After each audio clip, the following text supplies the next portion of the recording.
Assalamualaikum warahmatullahi wabarakatuh. Salam sejahtera untuk kita semua.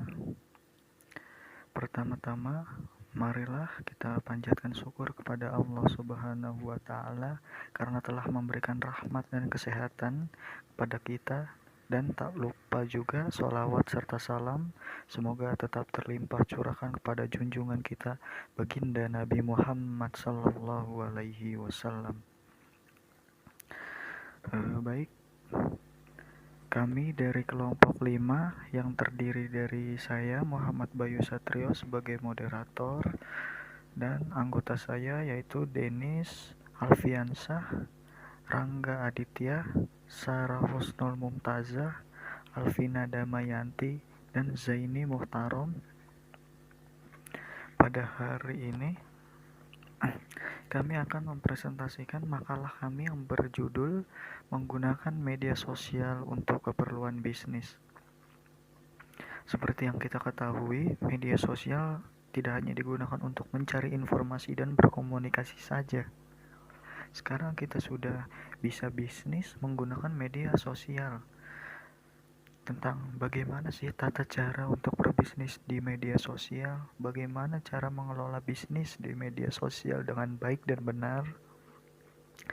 Nah, untuk penjelasan lebih lanjut, saya persilahkan kepada presentator untuk menjelaskan materinya.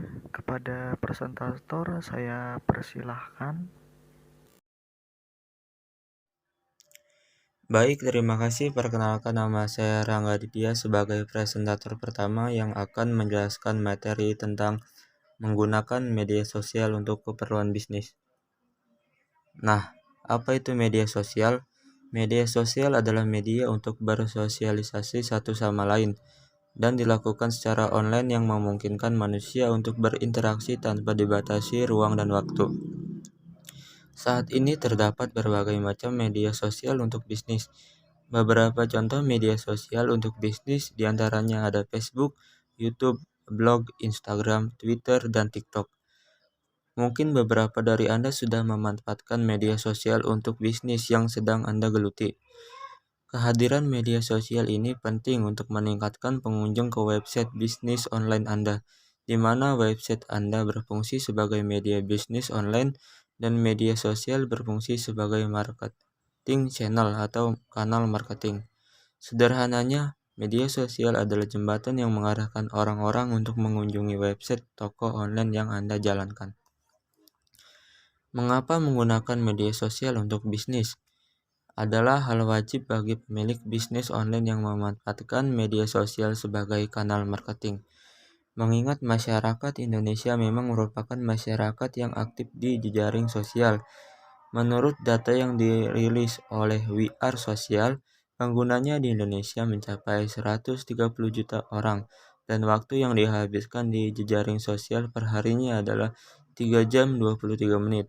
Tentunya Anda tidak mau melewatkan kesempatan besar untuk mendapatkan konsumen melalui jejaring yang potensial. Dengan begitu besarnya potensi memasarkan bisnis online melalui jejaring sosial, Anda tidak dapat serta-merta terjun begitu saja menggarap kanal marketing yang luas tersebut. Diperlukan strategi komunikasi yang matang agar pasar di jejaring sosial ini tergarap dengan efektif dan efisien. Apa saja rekomendasi jenis-jenis media sosial untuk bisnis? Beberapa situs jejaring sosial yang paling sering digunakan untuk mendorong kinerja dan meningkatkan keuntungan bagi sebuah bisnis. Nah, yang pertama ada Facebook. Jenis media sosial yang pertama adalah Facebook. Situs jejaring sosial ini merupakan media yang paling banyak digunakan di seluruh penjuru dunia. Menurut sumber dari Wikipedia, pada tahun 2017, jumlah member dari Facebook telah mencapai 2.047 juta lebih pengguna. Facebook sendiri juga merupakan salah satu sosial media yang paling sering digunakan oleh masyarakat Indonesia karena fitur yang ditampilkan cukup mudah, sehingga banyak orang yang tertarik untuk menggunakan platform Facebook. Jika Anda mempunyai sebuah bisnis, Anda dapat mencoba untuk memposting produk Anda dalam situs jejaring sosial ini. Dengan cara tersebut, maka produk Anda kemungkinan besar dapat diterima dan dikenal oleh konsumen global dan tidak hanya dari lokal saja.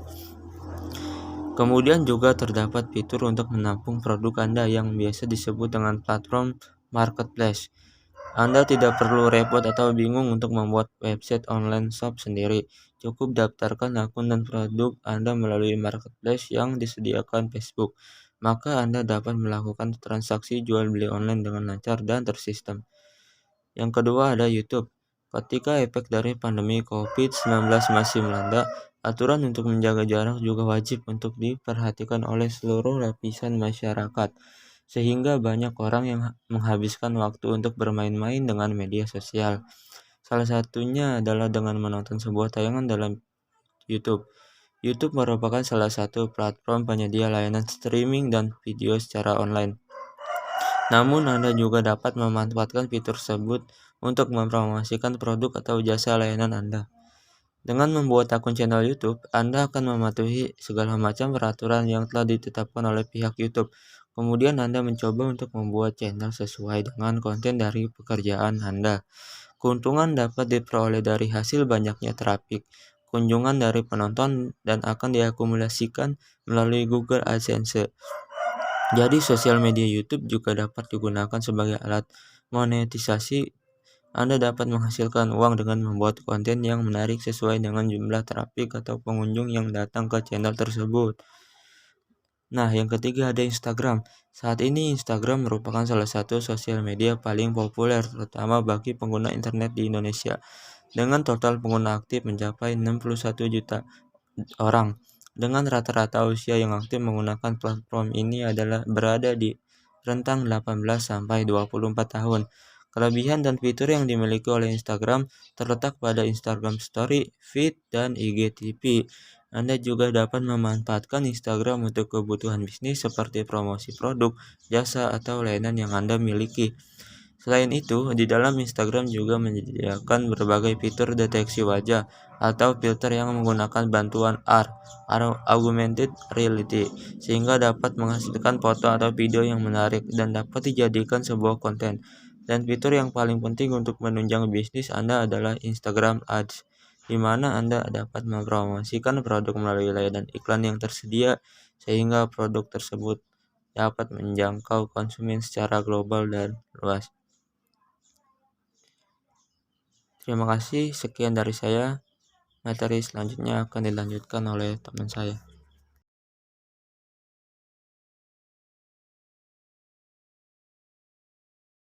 Baik, saya akan melanjutkan materi yang kedua yang berjudul Social Media Marketing Using Bull's-Eye.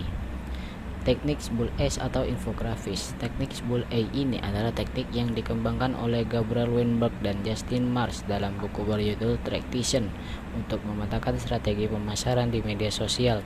Para pemilik bisnis bisa mengaplikasikan teknik ini untuk menentukan media mana yang cocok sebagai kanal marketing utama bisnis online-nya.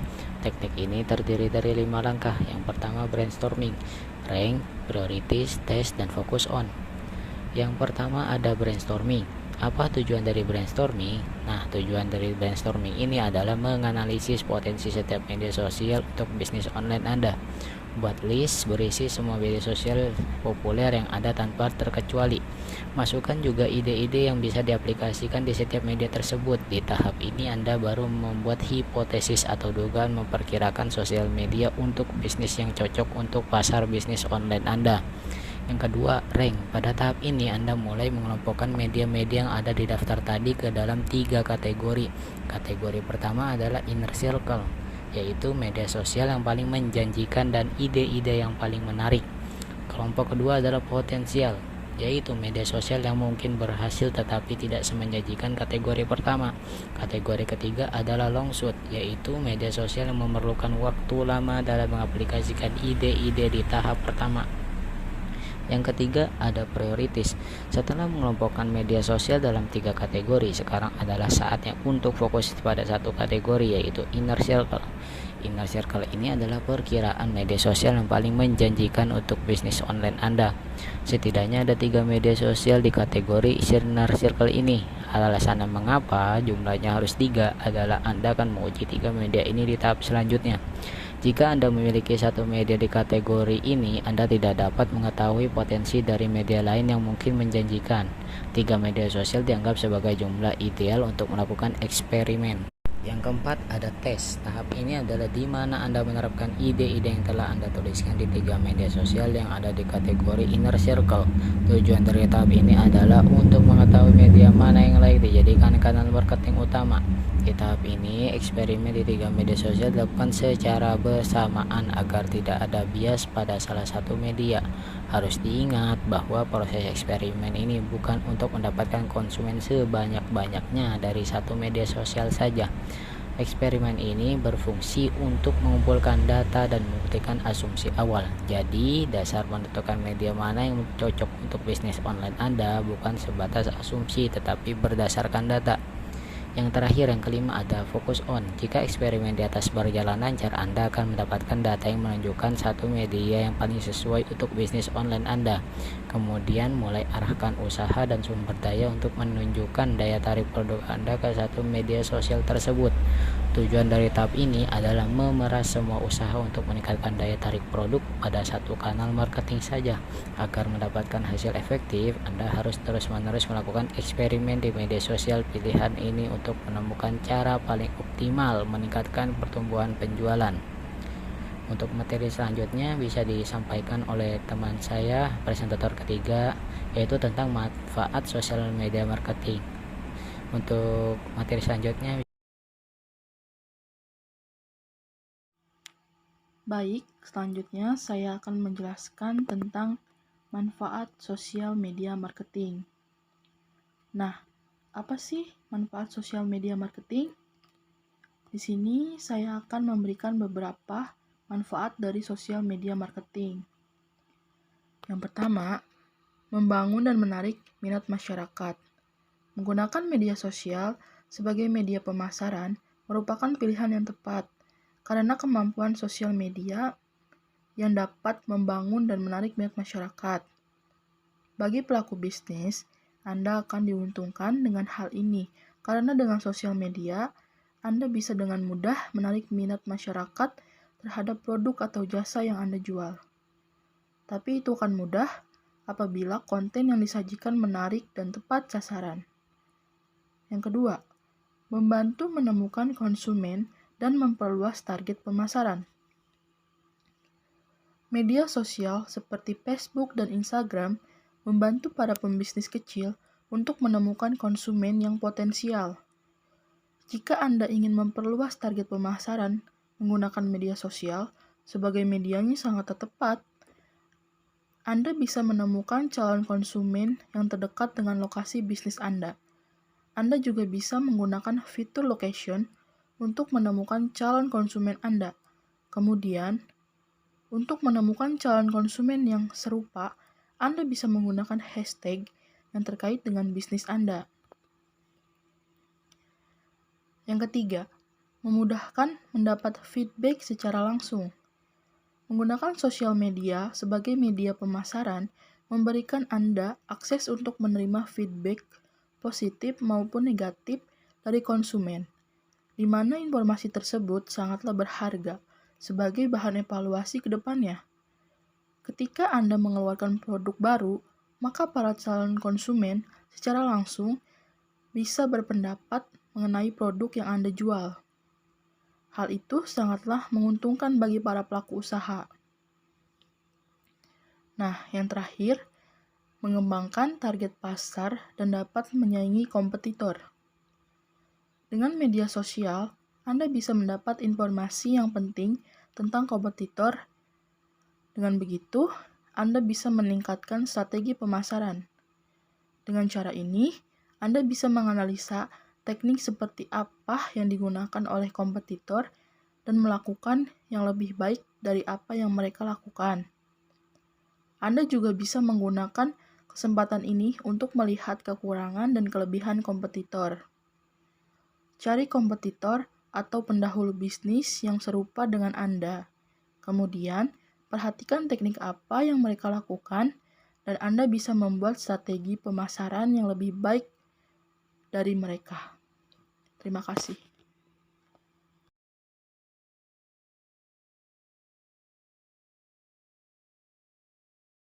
Baik, saya akan melanjutkan presentasi dari teman saya, yaitu kelebihan dan kekurangan media sosial. Apa aja sih kelebihan dan kekurangan media sosial itu? Nah, di sini ada 2 kelebihan. Yang pertama, dapat digunakan secara gratis. Pemasaran menggunakan sosial media tentu saja dapat dilakukan secara gratis. Anda hanya perlu posting-posting konten yang sekiranya mampu menarik calon konsumen tertarget. Untuk mendapat hasil yang lebih baik, Anda dapat memposting konten ke grup-grup yang relevan dengan produk Anda. Yang kedua, menjangkau banyak orang. Wow, media sosial sebagai media promosi dapat menjangkau banyak orang. Ya, bagaimana tidak? Hampir semua orang di dunia ini menggunakan media sosial. Hal ini memungkinkan para pelaku bisnis dapat menjangkau calon konsumen sesuai target yang telah ditentukan. Nah, ini ada kekurangannya. Sama, ada 2. Yang pertama, kurangnya kepercayaan dari pelanggan.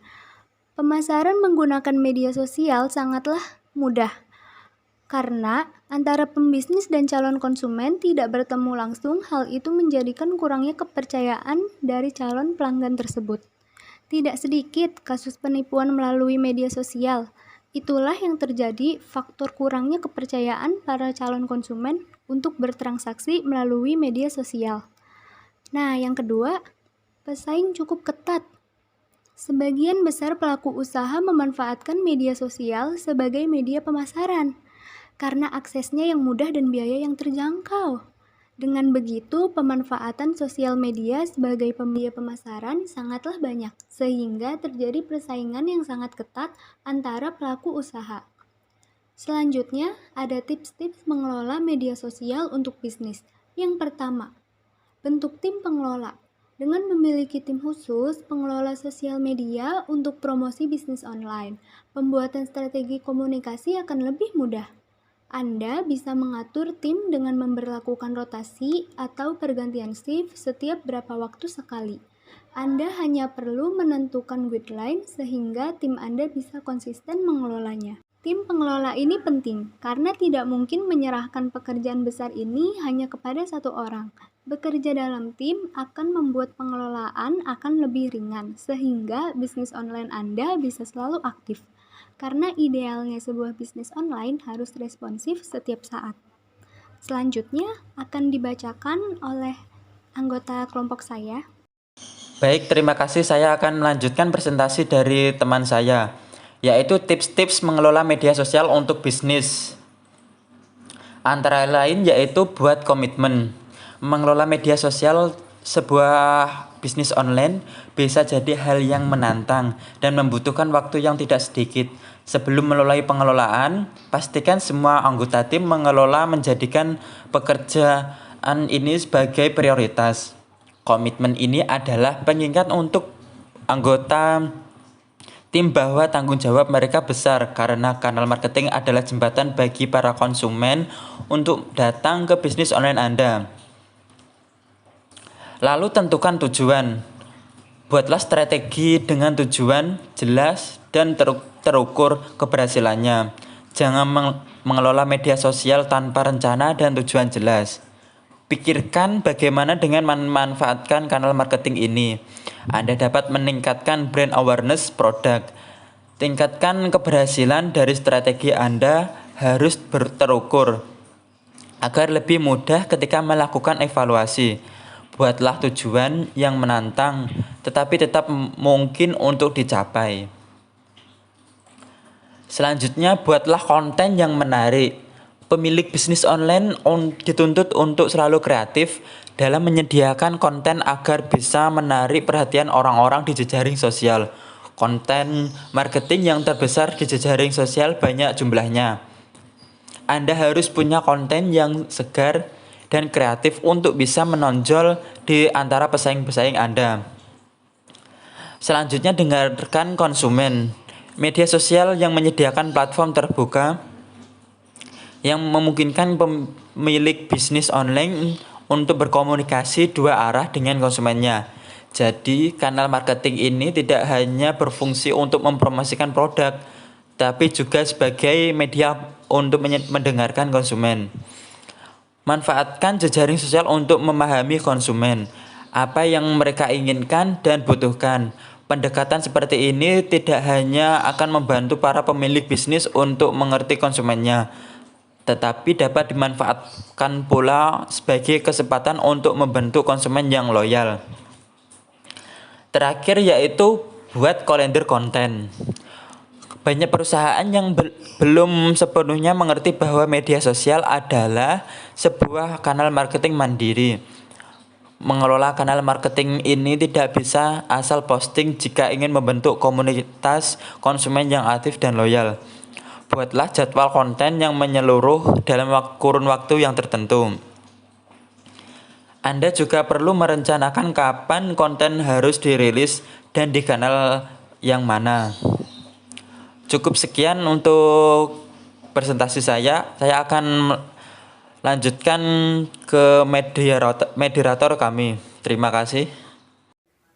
Demikian beberapa hal yang bisa saya sampaikan pada kesempatan ini. Saya mewakili anggota kelompok yang lain. Mohon maaf yang sebesar-besarnya apabila ada tutur kata yang kurang berkenan bagi hadirin sekalian. Semoga apa yang disampaikan barusan adalah awal untuk kita menerjang badai kehidupan. Dengan ini, presentasi ini saya tutup. Terima kasih. Wassalamualaikum warahmatullahi wabarakatuh.